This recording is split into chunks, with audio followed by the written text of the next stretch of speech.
Let's continue on with our example of calculating the Fourier coefficients for this square wave function.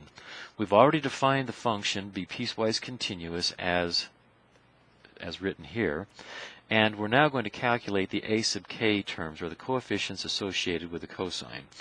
We've already determined that the a sub k's can be found by taking the function, this periodic function that we're talking about, multiplying it by the cosine of k omega naught t, and then integrating from 0 to t, scaling it by this factor of 2 over t.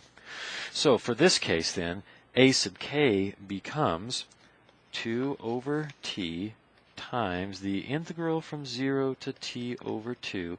In this interval right here, f of t is just v sub m, cosine of k omega naught, that's a k, omega naught t dt, plus the integral from t over 2 to t of negative v sub m, cosine of k omega naught t dt. Now, factoring the v sub m term out from both of these and then integrating, we get then 2 times v sub m over t. Now, the integral becomes, we're going to slow down and be careful here. The v sub m comes out. We're integrating the cosine of k omega naught t dt. Well, that gives us then a 1 over k. Now, omega naught, let's just remember, omega naught is equal to 2 pi over t.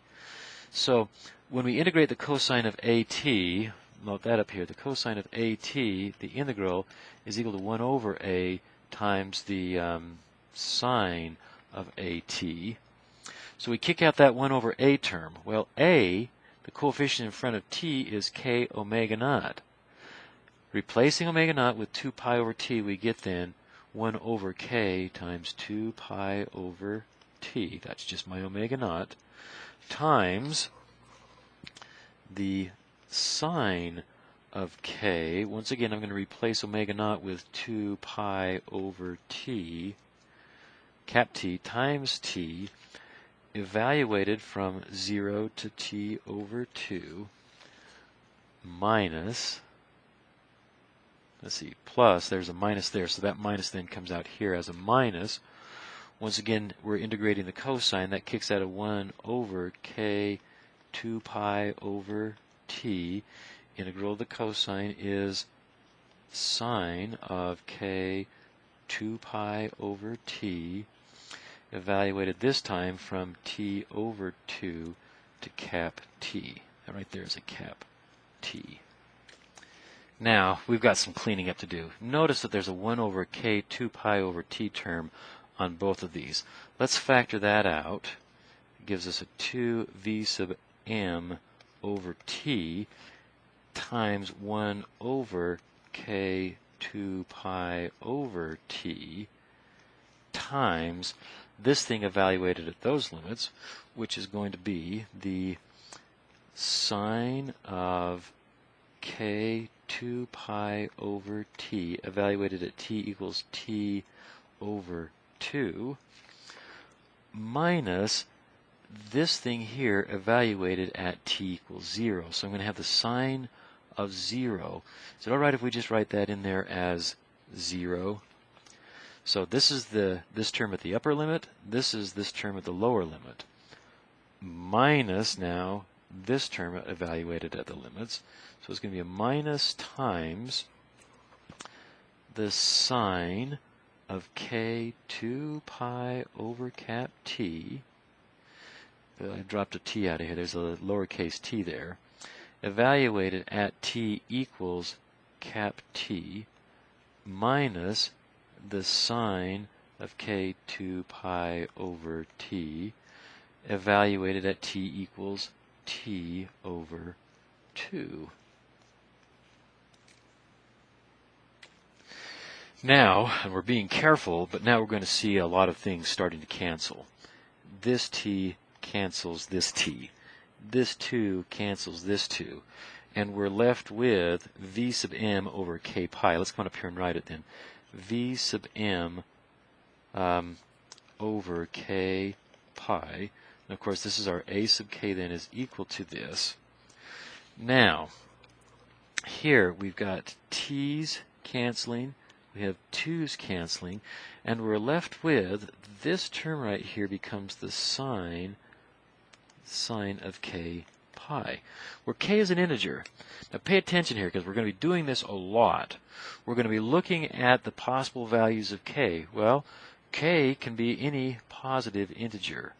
So k could be 1, sine of 1 pi. Well, sine of pi is 0. K could be 2.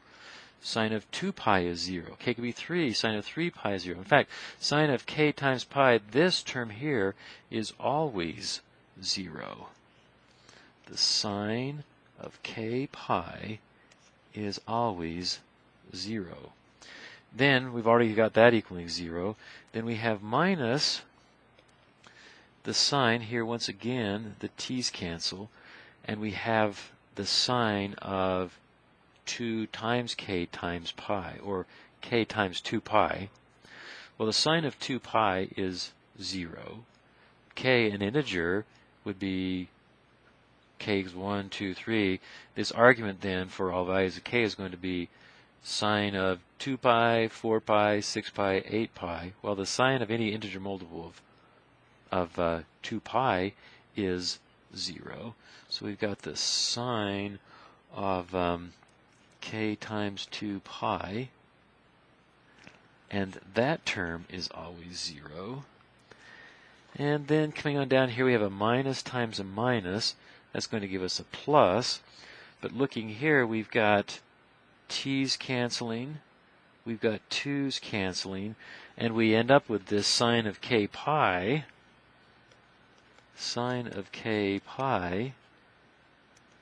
k pi, which we've already pointed out equals 0. And so we've gone through all this work only to find out that the a sub k terms equal 0 for this function.